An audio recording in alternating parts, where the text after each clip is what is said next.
Yun ang aking sinasabi dyan. Kaya in a previous press con, sinasabi ko, there is something about the leadership of Martin Romualdez that turns ordinary people into monsters. Kaibigan ko yan si Dan Fernandez, si Paduano, I know them, si Luistro. Kasama ko pa sa Hong Kong yan nung nag-trip kasama ni GMA. Mabait yan eh. Yang si Abante, ang tagal ko, konsihal yan sa Maynila when I was the Special Legal Counsel of Mayor Lim, 92. Kilala ko lahat yan, mababait yan eh. Ewan ko kung ba't naging monsters yung mga yan na, alam nyo kung bakit tinedetain si Cassandra Leong. They want her to produce certain documents which we already explained to them na wala sa amin. Bakit wala sa amin? Unang-una, paano namin ipoproduce na nakadetain siya? Number two, ni-raid yung opisina nila, kinuha ng raiding team yung mga papeles, nasa kanila yan eh. Sinabi na namin, we cannot produce that. Pangatlo, yung mga personal effects niya, na baka merong memorandum noon, ayaw ibigay ng NBI. So we are placed in an impossible situation. Alam nyo, kung in aid of legislation lang yan, which is exactly what the House Quadcom should be doing, yung mga papeles na yan, nandun sa raiding team, kunin nyo. Pero humahanap lang kayo ng justification to continue detaining Cassandra Leong. Bakit? Because you're still expecting her to turn against other people pag ginigipit nyo at magamit nyo as a witness the same way that you did to Garma and which you tried to do kay Grijaldo. Ha? So yun ang ginagawa nila kay Cassie Leong. Produce daw itong mga dokumento. Ito wala sa amin eh.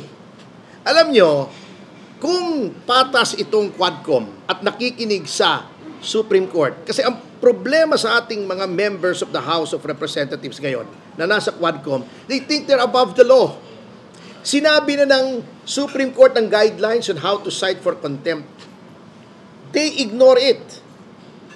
Alam nila kasi ang remedy sa korte mabagal. Sinabi na yung pati freedom of the press sinisikil nila. Ayaw nila nakikriticize sila. Nakita niyo ba yung sinasabi ni Barbers? Akala ko pa naman, Barbers is one of the more decent ones doon sa Quadcom. Hindi rin pala. Can you imagine, hindi lang siya nag-press con na pa-imbestiga daw yung mga critics nila. Nag-privilege speech pa, ginamit pa yung mantle of parliamentary immunity para magsalita. Alam nyo, katamaran yan eh. Alam nyo, kung if he feels aggrieved, then he should file the necessary cases. Huwag nyong ihahagi sa NBI yung blanket investigation. You should file a case for libel or civil damages. Kung tingin mo may mga na-insulto sa inyo, na-harm sa inyo, hindi yung tatakutin nyo by saying the NBI should investigate. I think the NBI has better things to do than investigate critics of the Quadcom. Na sila din naman ang may kasalanan kung bakit ay sila ay nakikriticize. Because they're being assholes in public. Oh. Sir, gaano katagal na pong under detention si Cassie po? More than 3 months na. And her initial detention is illegal.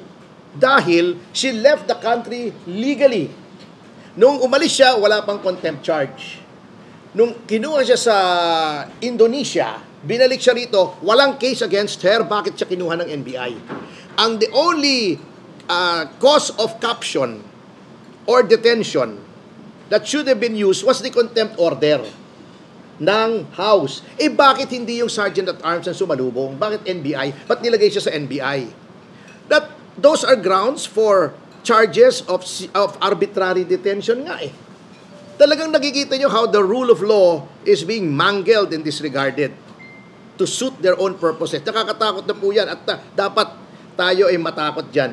Pero sir, ano po yung gagawin nyo? Are we going to file anything? Ask them to have her released soon? Paano po ba? We will study the matter kasi irregular nga yung paglagay niya sa Correctional Institute for Women. Unang-una, the CIW is an executive facility. What is the business of the legislature ordering the detention of someone in a facility that is not within their department, not in the legislative department, di ba? Dapat yun sa detention center nila. Eto naman si Paduano, sasabihin, puno na. Paano puno? wala kang ginawa kundi mag-contempt and disregarding the ruling in Ong versus Senate Blue Ribbon Committee, which by the way was successfully argued by yours truly in the Supreme Court, na sinabing may due process. Kung matino itong mga taong ito dapat ang ginawa mo kung gusto mo may due process. Sasabihin mo, i-produce ko itong dokumentong ito. Sasabihin ko, wala po sa akin, hindi ko ma-produce. Dapat imbestigahan mo muna kung maaaring ang nasa akin o hindi. Paano pag pinoproduce ako ng resibo sa grocery ni Salima Refran doon? Sabihin ko, wala sa akin. Contempt ako. Imbestigahan nyo muna kung naibigay sa akin o nasa kanya pa. To cite a very simplistic example. Ganun po dapat yun if you followed Ong versus Senate Blue Ribbon Committee. Ang problema, si Attorney Google yata nag-advise sa kanila, si Dan Fernandez. Ginugoogle na lang yung batas, yun ang nagiging advice sa kanila.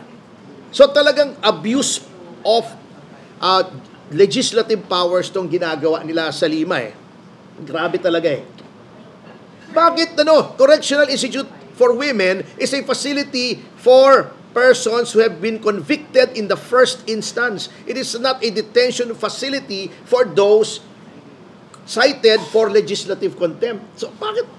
Alam nyo, eto example sa Lima. Huli na to. Kung natatandaan nyo yung fertilizer fund scam.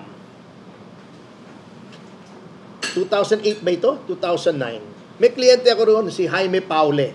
Ang chairman ng Blue Ribbon, si Gordon. Sinight nila in contempt yung aking kliyente, pinadala sa Pasay City Jail. Noong naghain kami ng habeas corpus petition, na-realize siguro ni Gordon na mali.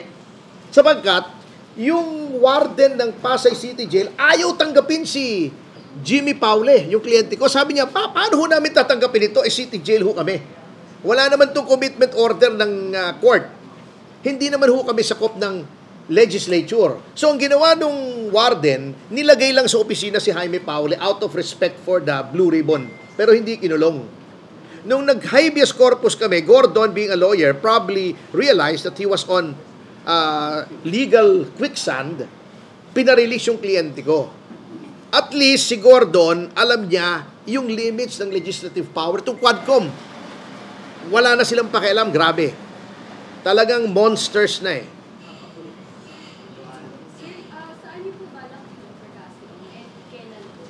Well, tignan natin, baka naman may ounce of decency left dito sa mga taong ito at i-release naman siya for humanitarian reasons. We are just hoping na merong konting humanity pa itong mga taong ito. Sir, how hopeful are you considering extended na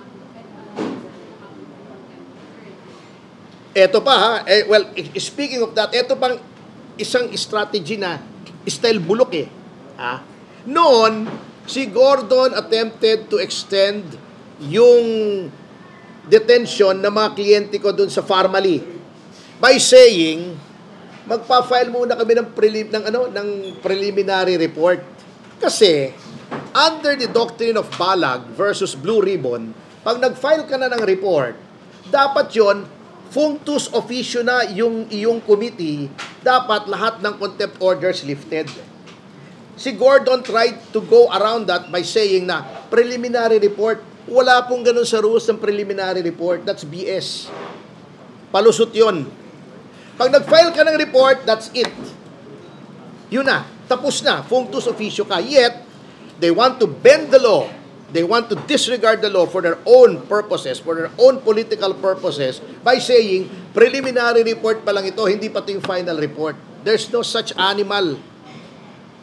Huwag kayong magtanong kasi kay Dan Fernandez, puro mali advice niyan. Nag-google lang yan So, sir, possible po ba Supreme Court? Well, habeas corpus ano naman, pare-pareho naman ang jurisdiction. May pwede ang RTC, pwedeng CA, pwedeng Supreme Court.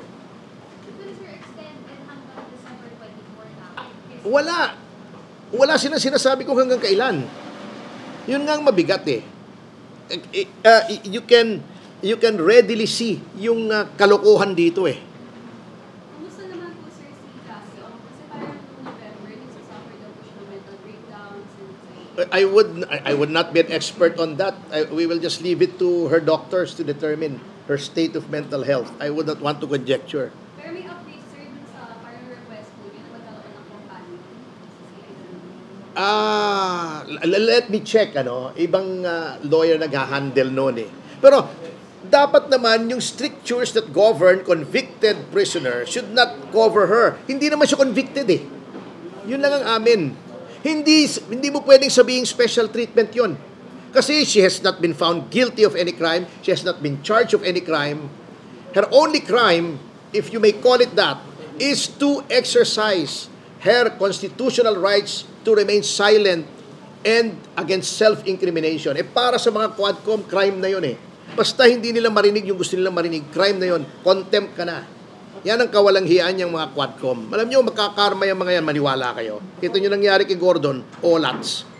Meron bang limit under the law kung how long you can be held in contempt? Dapat, dalawa eh. When a committee report is filed and or when that particular Congress, in this case the 19th Congress, adjourns. Magpa-file doon sila ng report, that should be the end of it. Pero tinatawag nilang preliminary report. Ano ba ng klase yun? Palusot yan eh. At obvious na obvious naman. So unlikely, sir, that you have to spend years behind in detention. In theory, until it adjourns finally next year. So hindi mo naman pwede i-keep yan indefinitely. Wala na yung Arnold versus Nazareno na doktrina. Tapos na yun. Hindi pwede. Overturn na yun. Kasi kalokohan naman eh. I-hold mo indefinitely without even a crime. Just because hindi ayaw gawin yung unang, either hindi magawa physically, katulad ng mga documents, wala siya, or hindi pwedeng gawin legally because of constitutional rights. And then sasabihin nila, hindi daw applicable sa kanila, sasabihin ni Luistro. Sinulatan ko sila, ayaw na lang nila ilabas. Sinabi ko sa kanila, nag-cite ako ng mga cases that the right to remain silent and against self-incrimination applies to all proceedings, administrative, legislative, criminal, civil. Merong ganung kaso. Pero hindi nila ilalabas kasi pahiya sila eh. Sir, sorry, balikan ko lang po yung kailan niyo po ipapile. Kasi you said... Wala pa eh. We're still looking. Sabi ko nga, baka naman may shred of humanity pang natitira kahit papaano dito sa... Parang indefinite na po yung order and umaasa nga po kayo. Pero hanggang kailan kayo, sir, aasa? Well, as long as we can, because we still would like to give the Quadcom the benefit of the doubt, pero kung talagang hindi na sila tao, then we will have to do what we have to do. Marami naman kaming maaaring magawa eh. Wag po silang mag-alala, baka akala nila ngayon ay namamayagpag sila. They should remember that saying, the wheels of justice grind slowly, but they grind exceedingly fine.